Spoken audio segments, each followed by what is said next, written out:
ఆపుకొని ముందు వచ్చేసాను. For me family first. నిన్న మార్నింగ్ దిగాను. But I'm not able to understand అది ఇంత నేను లేని ఒక 3 రోజులు 4 రోజుల్లో how did this escalate so much అని. But I hope there is some respite at the end of it. But I also request the media, మీ అందరిని కూడా నేను నా విన్నపం ఏంటంటే, మీకు ఫ్యామిలీస్ ఉన్నాయి, మీకు fathers unnaru, everybody's got their own families. I request you to have a little bit of restraint. That's my only request.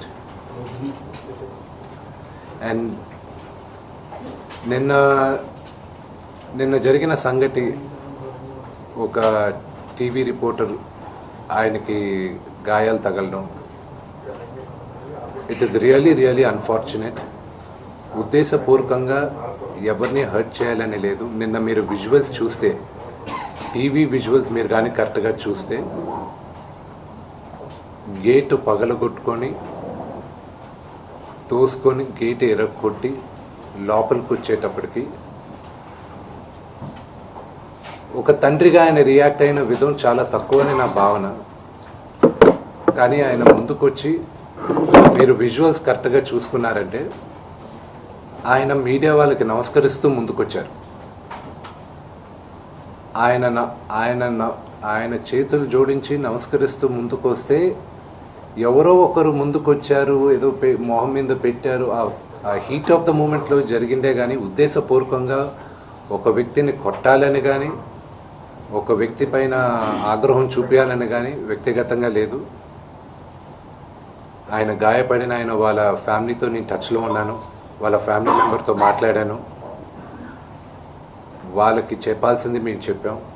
We are in touch with them and it is a really unfortunate incident. I wish this did not happen. ఇది జరుగుండకూడదు. It's really unfortunate. It happen. We all feel sad for it. Thank you.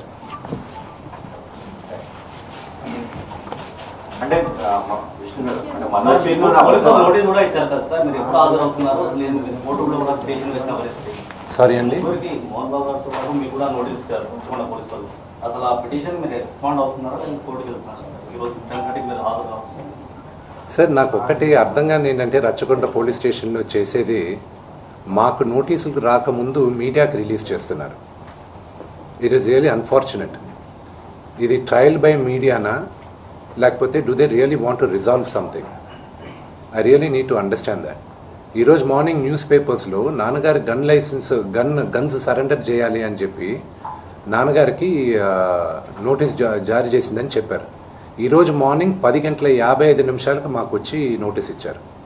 అంటే మేము news పేపర్లో చదివితే మాకు తెలుస్తున్నాయి, ఇలాగా commissioner గారిని కలవాల్సి వస్తుంది అది ఇదని. ఈరోజు తెల్లారుజామున నాకు 9:30కి నోటీస్ జారీ చేశారు.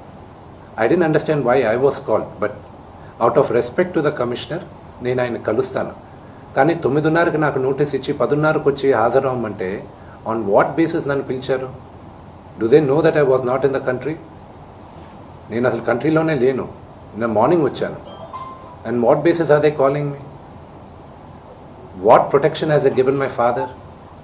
నిన్న మీరు చూసారు, మీరందరూ ఆల్ పాత్రిక సోదరులందరూ ఉన్నారు. You saw how it is.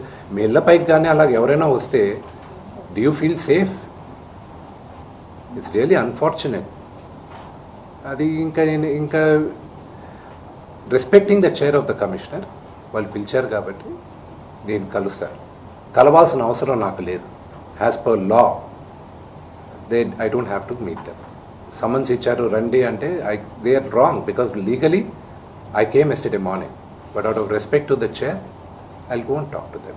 వివాదానికి గల కారణాలు ఏంటి sir? See, families are complicated ante. ఆత్మగౌరవ పోరాటం చేస్తున్నా అంటున్నారు నమస్కారం, మీరేం చెప్తారు? ప్రేమతో గెలవాల్సింది రచ్చబెట్టుకుంటే ఎవరు గెలవలేరండి. Only things can be won by love. నాన్నగారేంటో, ఆయన మనస్తత్వం ఏంటో ప్రతి ఒక్కరికి తెలుసు.